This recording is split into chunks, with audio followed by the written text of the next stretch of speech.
Welcome to Season 4 of the Knack for Business podcast. Nice to see everyone today, and great to see that we've got a very diverse geography of attendees. Bernie and I actually met, funny enough, through a networking group that I belong to and Bernie's connected with in Glasgow, Scotland. It just shows that during the pandemic, there was so many ways that we could connect. So our mutual friend, Willie Nicol, an ex-policeman in Scotland who's now a personal growth coach, is the one who connected Bernie and I, even though I live in Toronto and Bernie lives in Ottawa. So it just shows the power of networking. So thanks so much for inviting me to speak today. I've got some ideas I'd like to share with you from some of my own personal experiences with professional networking, and looking forward to any questions that you have. I think we'll make active use of the chat today. I help newcomers to Canada and small business owners with improving their business development skills and really strengthening them, because a lot of them have had experience selling, but not necessarily in the Canadian environment. So to begin, I'd like to actually have you close your eyes for a sec and just think for a moment back 6 years ago this week. Think a bit about what you were doing the second week of March, beginning of the second week of March of 2020, and think a bit about your financial portfolio at that time. Think about the stocks and investments that you had, where you had to put your money, what kind of industries you were invested in, and just consider that for a minute. Okay, so open your eyes. So if and you were like me, you probably had your money in what I would call some of the beach stocks. So those were booking systems and eating organizations like restaurants. You may have had them in accommodations, cruises, hotels. Well, everyone knows what happened on Friday the 13th of that week. We went into lockdown. The stock market dived, especially for all those industries and sectors for the next several years. And it just shows the unpredictability and not knowing the future. So part of my thought process today is to share with you around some of the benefits of diversifying your portfolio, not your financial portfolio, but your professional network portfolio, and how important that is that you're thinking not just this week and what you need for your business, but where you want your career to be in 5 years, and whether your professional network will help you get to where you want to go in 5 years. So, with that said, we're going to talk about chatting with strangers and how diversifying your professional network can help you grow your business. So, some of the things that we're going to talk about are discovering your ecosystem in terms of where you're networking today and where you might consider networking. Some secrets that I've learned from effective networkers, especially during my 7 years as the key account manager at the Ontario Chamber of Commerce. Some tips on raising your visibility at in-person events. And I also have at the end a special volunteer opportunity for you that those of you in Ontario might be able to benefit from. So, what is networking? This is something that I think we've got a very experienced group on the call, but when I'm sharing with newcomers to Canada, it's really our organized approach to building professional relationships. One of the key things is there is not a timeline, even though it's reciprocal. So it's not a transactional approach. It's really around building relationships, and it is a lifelong skill. So whether you have your own business, you're changing careers, even for young people, the ability to develop professional relationships is very important. So as I've learned from personal experience, networking can assist with many of the priorities, whether it's starting your own business, as I did about a year ago, growing your existing business, finding customers and suppliers. Interestingly, I found a couple of suppliers of mine in this group in Scotland that I'm a member of. So it's a great way to find employees and collaborators, especially ones who to do podcasts with, as I've found. Researching new markets and raising your profile with stakeholders. So it's all around business development strategy. So networking is a component of how you develop your business. So, what I'd like you to do now is to put your answer to this question into the chat. So, the question is, What occupations do you think are the most effective at professional networking? And I won't give you the answers here. My answers, but you can put down which you found makes the most sense. Okay, so let's look at some of the answers people gave. Sales and marketing, comedians. Oh, there we go. That's a good one. Sales. Any other suggestions? HR. Yes, people, of course. Recruiters. Hungry people. Yes. Hungry for business. Yes. So what I found, just in my time with the chamber, is some of the most effective networkers have come from um, several different areas. So these are some of the events that I've attended. A lot of it was with roundtables with government ministers and different stakeholders. And the people that I found really effective in these situations, a lot of cases, were people who were involved in real estate, people in financial services, and people in public affairs. So public affairs, we may think them as lobbyists, but a lot of cases they're involved with stakeholder relations or community relations. If I was in a room with real estate agents and maybe people from like the Ontario Real Estate Association, people from financial services, whether they were self-employed or in insurance or banking, they were all very much involved with developing professional relationships. So, what did these folks have in common? In a lot of cases, they were very visible, they were active in the events that we were participating in. They achieved consistency in terms of if we were hosting an event for a minister, they'd be sure to be there. They were always engaged, had follow up questions, they held themselves accountable, and overall, they were really generous. So, it wasn't a case of they were there to pitch or to sell, but they were to help or provide assistance. In a lot of cases, you would find it in the sessions that we had where there was advisory sessions with government. In a lot of cases, they were there pointing out the unanticipated consequences of government policy, but doing it in a way that was seen as very helpful. So I have asked them for some of their own tips and suggestions on what they would suggest to people who are either just learning networking or wanting to improve it. So number one was, of course, when you're going to an event, never sit or stand with people you know. It just makes things way too easy for you to lean on the people that you already know. You also, in terms of your body language, may be in a situation where you're closing off the discussion to other people to join. Follow up within 24 hours. If you want to be memorable, you need to be able to follow up, send out a message. In a lot of cases, maybe you'll have a message that's developed in advance, but make sure that you do, or else you risk being forgotten. Have a call to action when speaking with someone. Now, the call to action may be something as simple as, "Hey, I'm going to be going on a podcast. You might want to listen." It may be, "I'm going to another event. Would you like to come to join? I can send you an invitation to the event."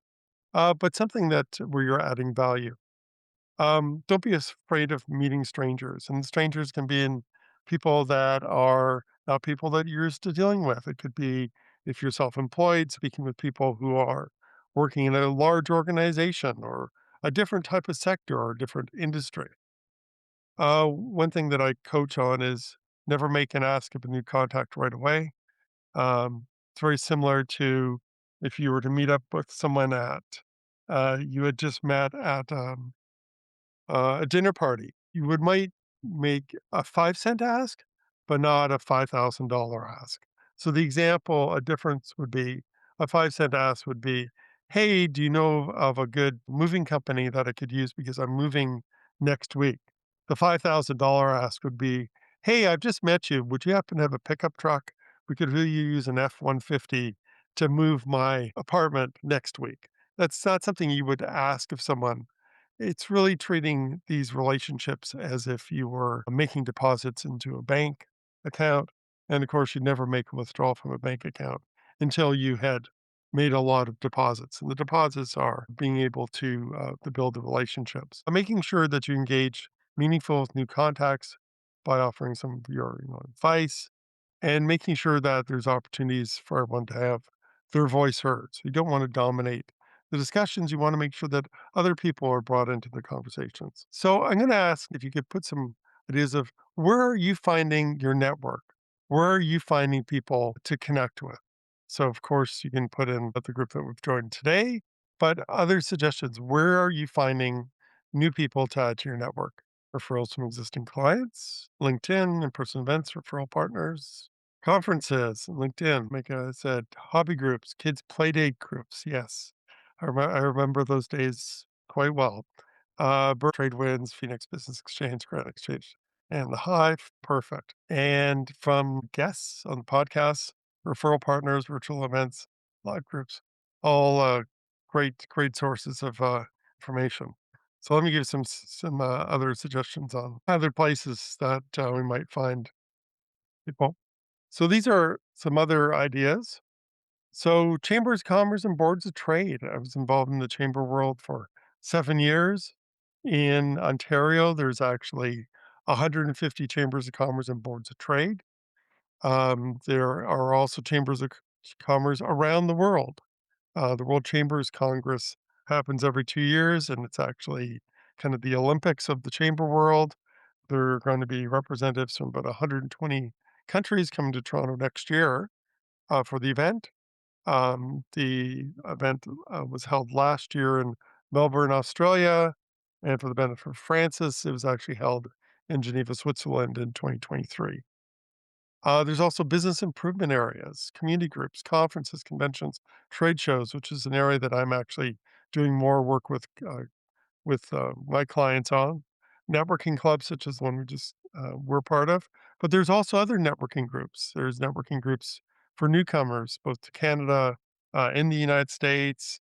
There are networking groups. I'm part of a group that's um, designed for newcomers to the Netherlands, as well as in Scotland. There are referral groups, co-working space, as you'd mentioned. There's also small business training sessions that are run by municipalities or city governments.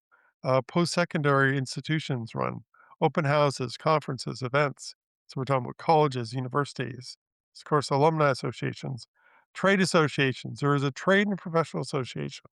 It's where for virtually every occupation or industry that you can imagine, and even ones that you haven't even thought of. There's also buying groups and advocacy organizations. So there's a lot of different places that potentially you can look to and may not have considered to date. How to build your visibility and impact. So some of these organizations I've mentioned have presentations by local businesses. A lot of the chambers of commerce and boards of trade have what they call before eights or after fives, which are networking groups. The mayor's breakfasts are usually well attended. There's all kinds of sponsorship and speaking opportunities that are available. Each of them also have an award gala. It's a big fundraiser, of course, for the chamber world. The Ontario Chamber, which I was part of, decided to move to an online television production because of the events from 6 years ago this week. And actually, it's continuing as a TV production. But most of the local chambers have award events and there's speaking opportunities. There's access to political leaders, there's policy and administration committees and board work, all chances for you as a small business owner to raise the profile, give value back to your community, and build visibility and credibility with stakeholders in the community. So, if I was to make some suggestions on raising the visibility and credibility, there are three areas of suggestions that I would make. The first one is mindset. And the mindset is really around curiosity about the other people, not just the other people in the room, but the other people who are not in the room that the people in the room know. So part of this comes back to don't judge a book by its cover. One thing that I've learned solidly is that you'd never know who the person was that you've met. You don't know who they know. You also don't know who they may become. So a lot of people I met who kind of fall into the kind of error of here's the people in the room, and I don't see my customer in the room. I don't see a potential supplier in the room. This isn't for me, and it's not something worth pursuing. But what you don't know is who the people in the room also know. Assuming even today, each of us probably know several hundred, if not thousands of people. And you're not just meeting the individuals in the room today, but you're also meeting the people that they know. And don't make assumptions about that. A lot of the focus needs to be on how you can help the people in the room. Yes, it's a selling opportunity, but in a lot of cases, you really need to build that relationship and trust before the people will even consider you as a supplier. So, what can you do to help them out?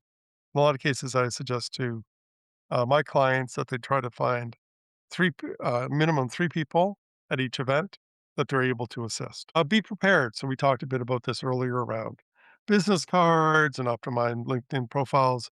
Those are really table stakes for any conversations that you're going to have coming up. Another kind of tip would be to have a thoughtful question to ask a panelist. I recall an immigrants in tech event that was held at the Royal Ontario Museum a couple months ago. So I attended, and there was a session with a number of tech entrepreneurs. There was some from Vancouver, Calgary, there was someone from Toronto. On stage, I asked a question and actually had people come up after the event and give me their business card because in asking the question, I gave like a 10-second ad on what I did, but I was able to connect with many more people in that room because they knew who I was and what I was interested in because I asked the question.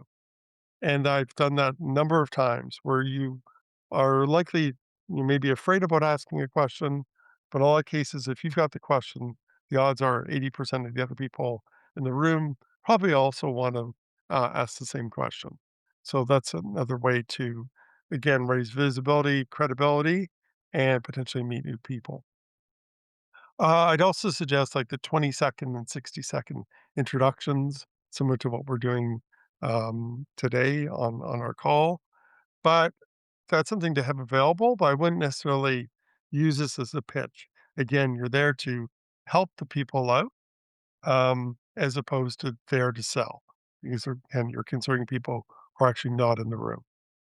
And the third tip is around being a generous networker. So part of it is having a follow-up strategy within 24 hours, recalling your conversation, similar to going back to remembering people's names, and then immediately finding a way to add value. It could be somebody that you're connecting them with, bring them news of interest. It just shows that you were thoughtful and you remember something about what they were looking for. So these are a few words of wisdom about networking that I live by. I think the one that really works most for me is from that great Tom Cruise movie from 1996, Jerry Maguire.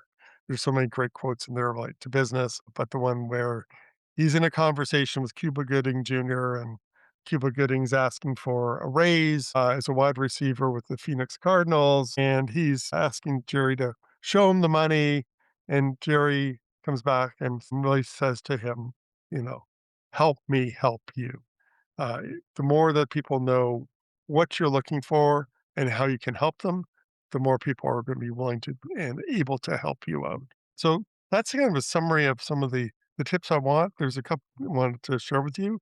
One of the first things you would want to ask, instead of saying, "What do you do? Tell me about your business," is more indirect. At least this is in a Canadian business environment or Toronto, so it's different in other parts of Canada. But it's like, how do you know the organizers? How did you find out about this event? What brings you here today? So you just want to have a relaxed conversation with people, and it's not that you're there to pitch because when people are in pitch mode, and again, there might be differing opinions on this. I think that in some ways that pushes people away. There's a time for pitching. I've got a background in sales, but there's a time also just to build a relationship and find out about the people. And I think that's kind of what you want to lead. I'll share with you about a networking event I went to. So it was a speed networking event. So there were some elements I'd probably repeat, and there's some elements that maybe I would add to. So they actually had people sit across from each other. There were about 20 of us, 10 on each side. And then they had a host who basically would have people the right side of the table, you talk for 2 minutes, people got up and high-fived and then sat down. The other people talked for 2 minutes, they rang the bell, you moved a seat to the left, and you got to do it all over again. So I met a lot of people. It also depends on how big the room is and how many people you've got, because we had about just the right number. And, people could hear each other because they were across the tables. That format worked for that size of room and that number of attendees. Look, I've got all my badges here, but it's helpful, right? And then I know that people also will, handwrite, they'll give you a marker and they'll say like, handwrite your, but sometimes it's hard to read. And you stick it on your coat, or for some women who are wearing like a dress, it's really not conducive. It tends to fall off. That's not helpful. So then if you know, you have a lanyard. Lanyards are professional. I have one like here. These ones actually hang nicely and they're big enough and can read. So if you're running an event, maybe invest a bit more, be prepared in terms of people confirming in advance, and have something where you can read the name and what a little bit about them. This one even had barcodes on. So again, this is a huge conference, but some of those tips would help circulate people. And I think also scattering within the event some speakers. So it's almost like a natural excuse where we're going to network for 15, have a speaker. It gives people an excuse to go to the bar, or the food site station, and it naturally will have people circulate more. So just please connect with me on LinkedIn if we're not already connected. And here we go. So, one thing I'm actually doing is coaching small business people with attending conferences, trade shows, and conventions. And this is at the PDAC conference actually from last year. But if you're interested in completing a self assessment survey, please contact me on LinkedIn and I'm happy to share it with you. The second opportunity, this is be for the folks in Toronto. I'm actually part of the Ontario Career Lab. So this is uh, a volunteer coaching organization that has been set up by the Halton Industry Economic Council, and they are in conjunction with the province of Ontario's Ministry of Education, conducting coaching sessions with grade 9 and 10 students across the province. So the goal is to reach 310,000 high school students to have informal career conversations during school hours, and they're looking for coaches, and the coaches just need to be adults from any occupation, profession. And what happens is that the organizing group coordinates with the high schools. On average, we'll get like about 140 students come out and about 20 coaches. And during the course of an hour or two, the coaches take turns with small groups of students, 6 or 8 at a time, explaining about their occupation and career journey. And for most of us, it's fairly circuitous and not necessarily ending up where we thought we would. But it's important for them, the students, especially at those ages, to learn about that and learn about different occupations, because in most cases they probably know what their parents may have done or their relatives or close friends. So if you're interested in that, again, this is for the province of Ontario. Please let me know. There is fairly simple registration process, and there's also, of course, a vetting process. But I'm happy to share more details with you. To reach the podcast hosts, email them at info@creativeinsight.com or by the website creativeinsight.com, spelled KREATIVISIGHT.com. To reach Wayne at his email, wayne@motive8u.ca, that is MOTIVE, the numeral 8 and the letter u.ca, or his website, motive8u.ca. If you would like to be a guest on this podcast and share your knowledge, let us know. We would also appreciate your feedback on the content or format. Check the show notes for more details. For these podcasts, we like to acknowledge the support and thanks to the following people. Carl Richards from Podcast Solutions Made Simple, a renowned podcast expert. Fred Crouch, who is the Property Wizard podcaster, where Bernie is a co-host. Jovan Strika from At Hive, a co-working space that is more than just a space. Then Melanie Weber, Bernie's invaluable business partner, and Wayne Pratt from Motive8U Inc., who serves as both a coach and co-host of these podcasts. Disclaimer. Please note that the Knack for Business podcast episodes are meant solely for educational and general informational purposes. The information and opinions contained within are not intended to be professional advice on any subject matter. The thoughts, views, and opinions expressed by the participants are their own personal beliefs and do not represent the views of the podcast hosts or any affiliated organizations. It is important to note that this podcast is not a replacement for consulting with certified experts in your area who possess knowledge of your unique situation. The hosts of the podcast, along with any participants or affiliated groups, do not take responsibility for any actions taken or not taken based on the information presented in this episode. It is highly recommended that individuals seek guidance from their own personal advisors in fields such as accounting, law, or other pertinent areas prior to undertaking any actions or making decisions that may impact their financial, legal, or other aspects of life.